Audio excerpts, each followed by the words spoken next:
Hello students, new सृजन academy में आपका स्वागत है। आज का हमारा टॉपिक है संस्कृत के उपसर्ग। जैसा कि हम जानते हैं कि संस्कृत के 22 उपसर्ग होते हैं, हिंदी के 13 होते हैं और उर्दू के 19 होते हैं। आज की वीडियो में हम जो संस्कृत के 22 उपसर्ग हैं उन उपसर्गों पर चर्चा करेंगे। संस्कृत के जो उपसर्ग हैं उनकी संख्या 22 है और इन 22 उपसर्गों को आज की वीडियो में हम देखेंगे। पहला उपसर्ग है हमारा अति। अति, इसका जो अर्थ होता है अधिक होता है या ऊपर होता है। जो अति उपसर्ग है इसका अर्थ होता है अधिक या ऊपर। बने हुए जो शब्द हैं अत्यधिक, अतिशय, अतिरिक्त। अधिक का अर्थ होता है श्रेष्ठ, ऊपर और सामीप्य। अधिक का जो अर्थ होता है श्रेष्ठ होता है, ऊपर होता है और सामीप्य होता है। बने हुए जो शब्द रूप हैं, इससे बने हुए जो शब्द रूप हैं अधिकरण, अधिकार, अधिराज। तीसरा है उपसर्ग अनु। अनु का अर्थ होता है क्रम, पश्चात और समानता। अनु का अर्थ होता है क्रम, पश्चात और समानता। इसे जैसे हम बना सकते हैं शब्द अनुचर,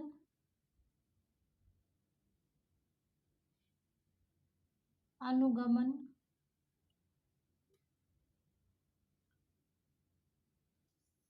अनुनय,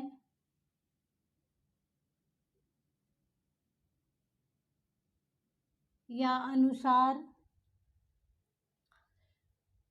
इत्यादि। अगला उपसर्ग है औ। औ का अर्थ होता है हीनता, अनादर, पतन। जो औ उपसर्ग होता है उसका अर्थ होता है हीनता, अनादर, पतन। औ उपसर्ग का अर्थ होता है हीनता, अनादर, पतन। इससे शब्द हम बनाते हैं जैसे अवगुण,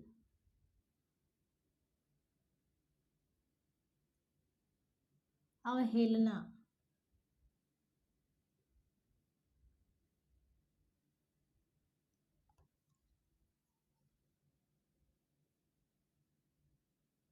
अवसर, अवगत। अव से बना हुआ जो शब्द रूप है अवगुण, अवहेलना, अवसर, अवगत इत्यादि। उसी तरह से जो 5वें नंबर का उपसर्ग है नी। नी का अर्थ होता है भीतर, नीचे या अतिरिक्त। जो नी उपसर्ग होता है इसका अर्थ होता है भीतर, नीचे या अतिरिक्त।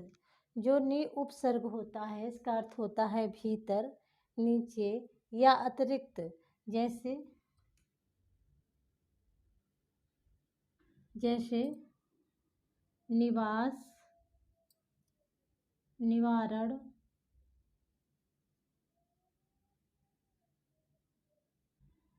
निबंध,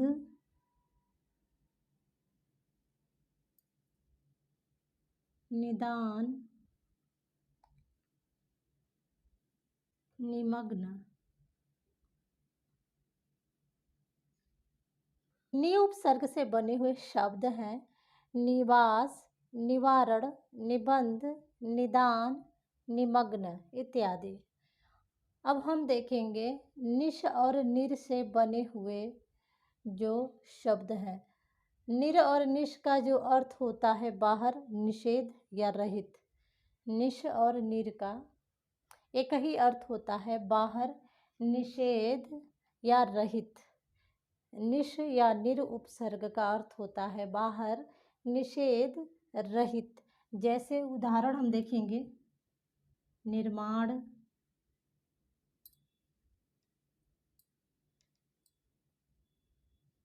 निर्माण, निर्लज्ज,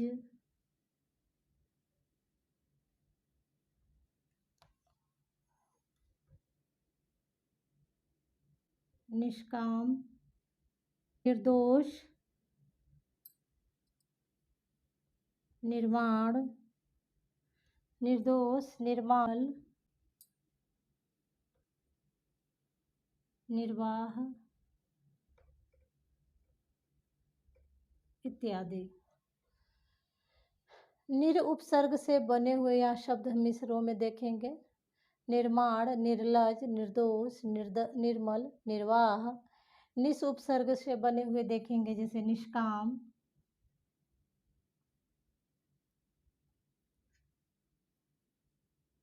निष्कर्ष, निश्चल।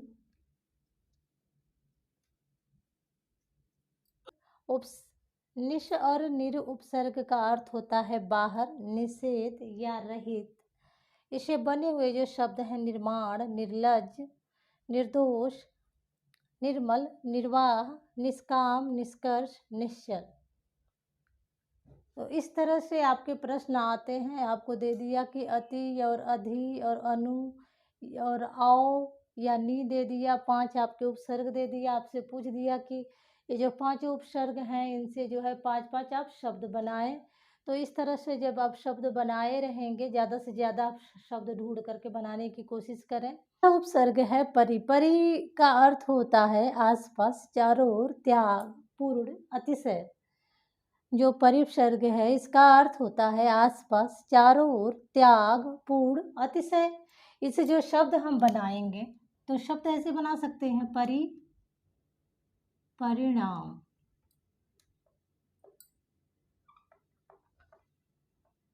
परिक्रमण,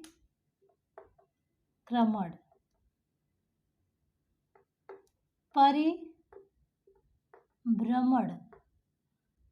परिभ्रमण,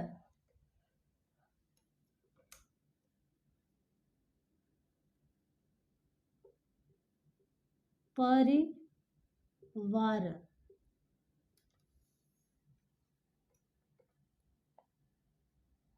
परिमाण।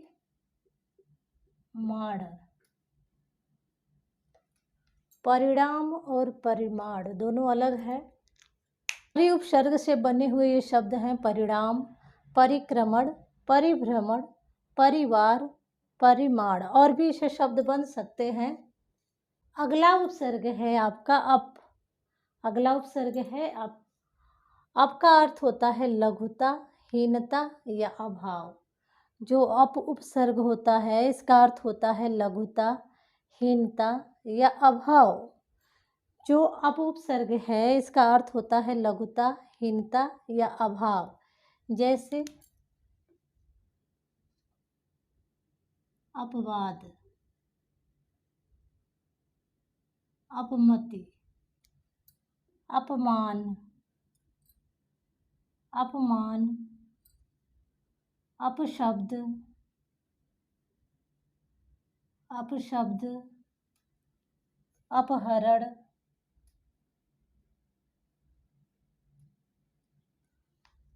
देखें, जो अप उपसर्ग होता है, जो अप उपसर्ग होता है इसका अर्थ होता है लघुता, हीनता या अभाव।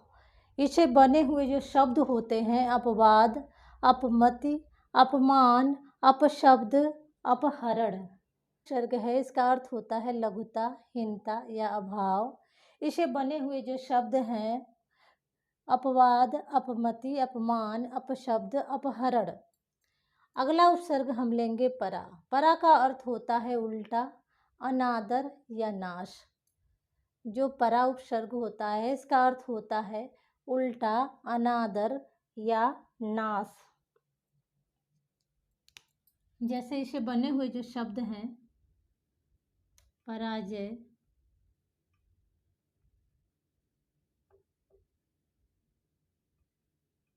पराभव, पराक्रम,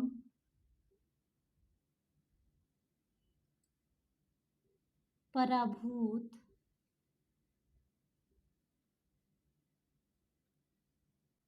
परामर्श इत्यादि।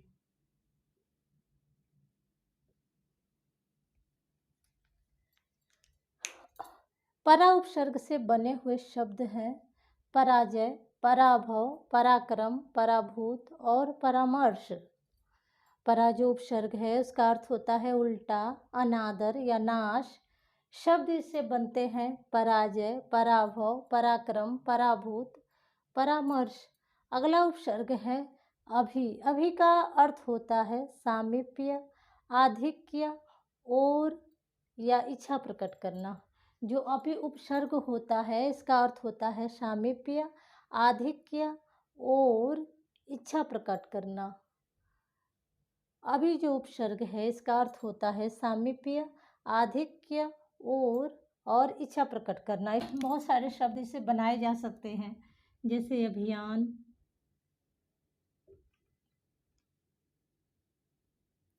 अभियान, अभिभावक,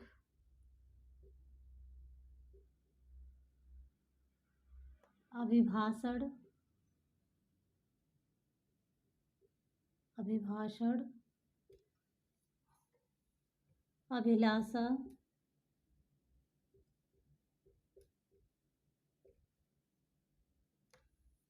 इत्यादि जो शब्द हैं इसे बनाए जा सकते हैं। अभी उपसर्ग से बहुत सारे शब्द बनाए जा सकते हैं, जैसे अभियान, अभिभावक, अभिभाषण, अभिलाषा। आ उपसर्गों को देखेंगे। आ का अर्थ होता है सीमा और समेत या कभी।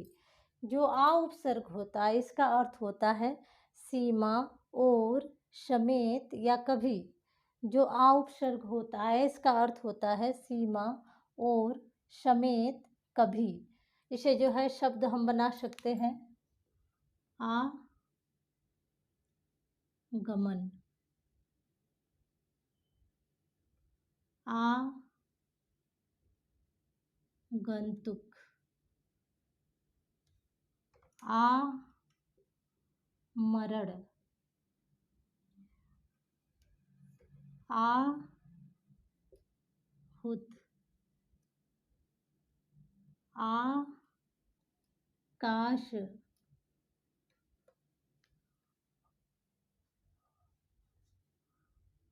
आ दान, आवरण,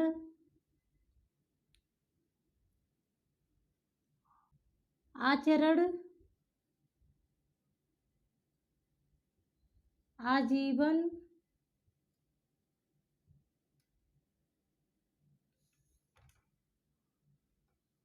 आरंभ,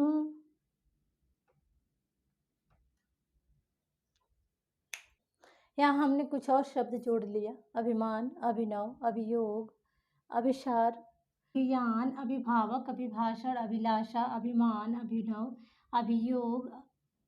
तो इस तरह से जो अभी उपसर्ग है इससे बहुत सारे शब्द बनाए जा सकते हैं। आ उपसर्ग से आगमन, आगंतुक, आमरण, आहूत, आकाश, आदान, आवरण, आचरण, आजीवन, आरंभ। उसी तरह से जो दूर और दुष्ट उपसर्ग है इसका अर्थ होता है कठिन, दुष्ट और हीन। जो दूर और दुष्ट उपसर्ग होता है इसका अर्थ होता है कठिन, दुष्ट और हीन। इसे बने हुए शब्द बन सकते हैं, जैसे दुर्वस्था, दुर्दशा,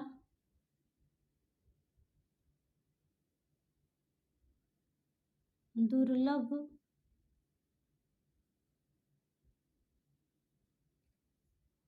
दुर्जन,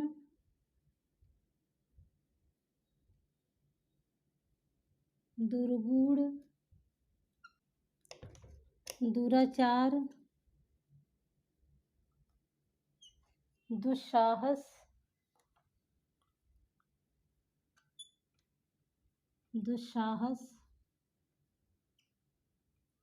दुष्कर्म,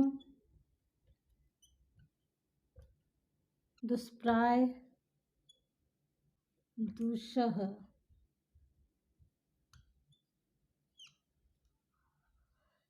इस तरह जो है शब्द बनते हैं। दुर या दुष् का अर्थ होता है कठिन, दुष्ट, हीन। इससे बने हुए शब्द हैं दुर्वस्था, दुर्दशा, दुर्लभ, दुर्जन, दुर्गुण, दुराचार, दुस्साहस, दुष्कर्म, दुष्प्राय और दुस्सह इत्यादि। अगला उपसर्ग है उप। उप का अर्थ होता है निकटता, सदृश्य, गौड़, सहायक या हीनता। जो उपसर्ग है इससे बने हुए जो शब्द हैं निकटता, सदृश्य, गौड़, सहायक और हीनता। जो उपसर्ग है इसका अर्थ होता है निकटता, सदृश्य, गौड़, सहायक और हीनता। इससे जो बने हुए शब्द हैं जैसे उपमंत्री,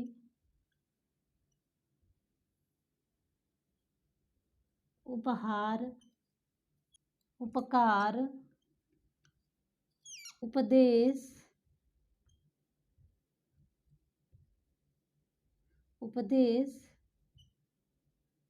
उपनिवेश, उपभेद,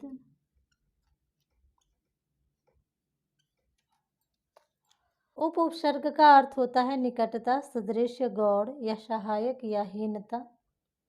इससे बने हुए जो शब्द हैं उपमंत्री, उपहार, उपकार, उपदेश, उपनिवेश, उपभेद, जैसे उपवन, उपनाम, उपासना,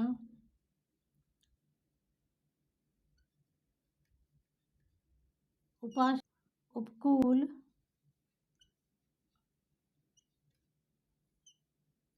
उपस्थिति इत्यादि।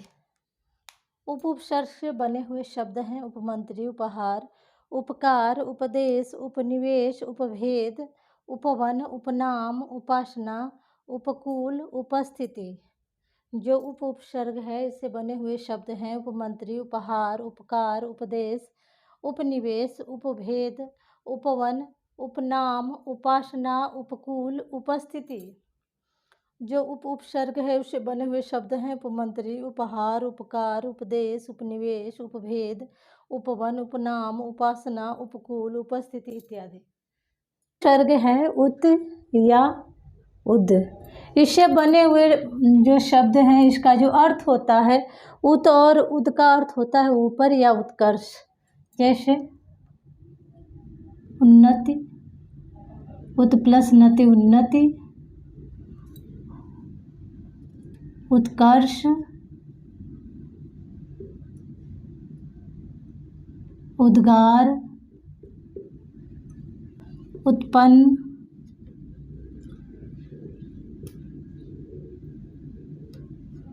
उद्गम, उत्थान,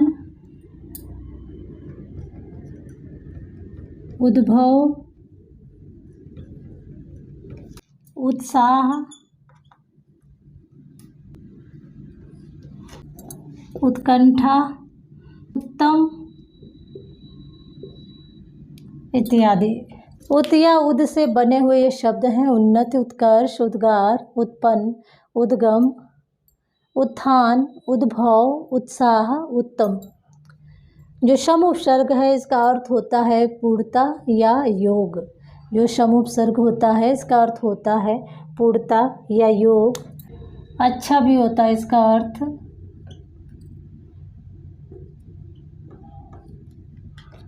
इसका जो अर्थ होता है, लग रहा है ये सम 2 बार हो गया है,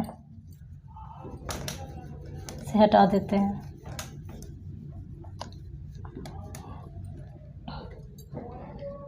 सम का अर्थ होता है पूर्णता, योग या अच्छा। इससे बने हुए शब्द हैं जैसे संकल्प, संविधान, संयोग,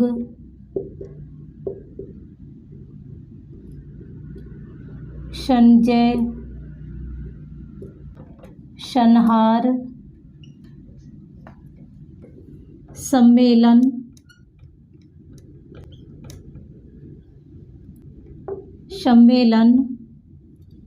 संस्कृत, सम्मुख, संग्रह, संतोष।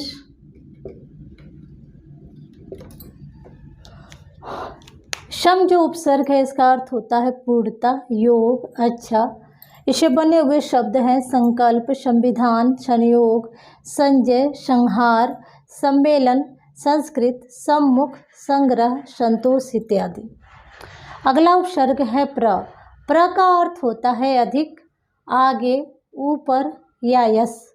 जो प्र उपसर्ग होता है इसका अर्थ होता है अधिक, आगे, ऊपर या यश। इसे बने हुए जो शब्द हैं उन शब्दों को हम देखते हैं। जो प्रकाश, प्रचार, प्रकृति, प्रमुख,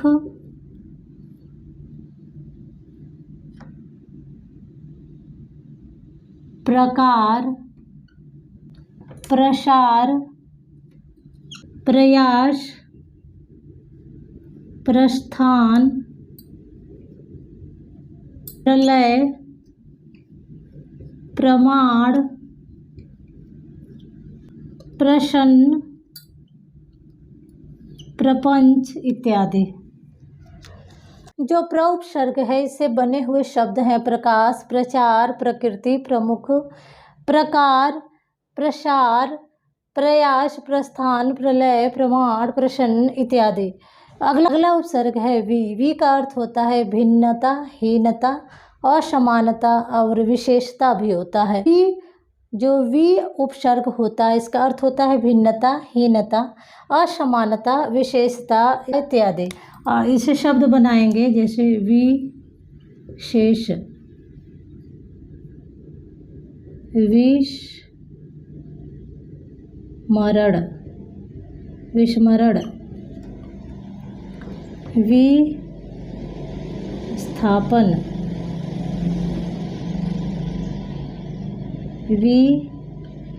विकार, विदेश, विलय,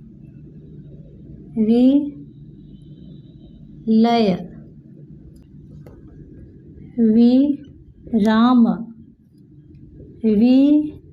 वियोग, वियोग, विश्राम, विश्राम, विमुख, विनय, विनय, विभिन्न।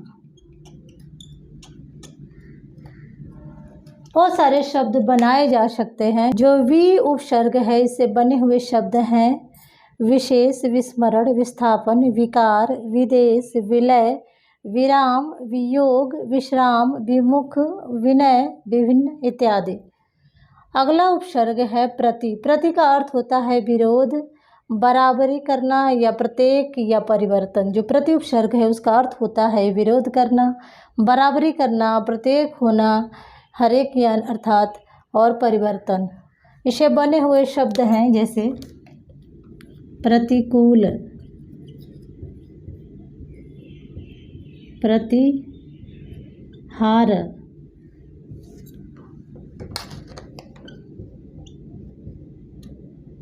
प्रतिदिन,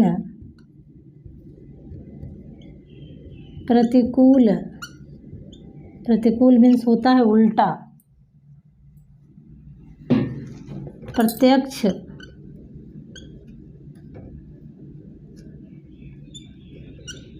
प्रत्युपकार, प्रतिवादी, प्रतिशत,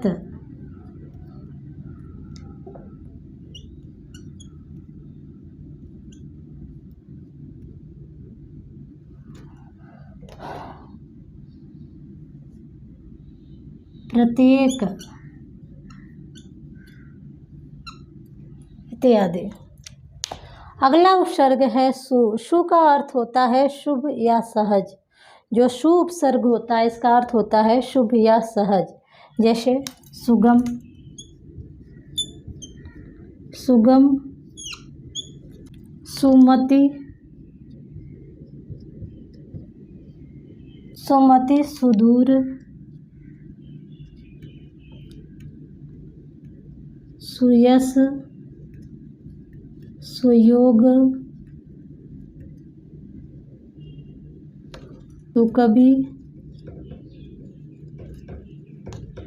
इत्यादि, सो कभी इत्यादि शब्द बनाए जा सकते हैं। जो शुभ सर्ग होता है इसका अर्थ होता है शुभ या सहज, सुगम, सुमति, सुदूर, सुयश, सुयोग, सुकवि, सुमन। सुमन मतलब फूल भी होता है, अच्छा मन भी होता है। तो इस तरह से बहुत सारे जो शब्द हैं शुभ सर्ग से बनाए जा सकते हैं। यहाँ पे कुछ उदाहरण हमने दिए हैं।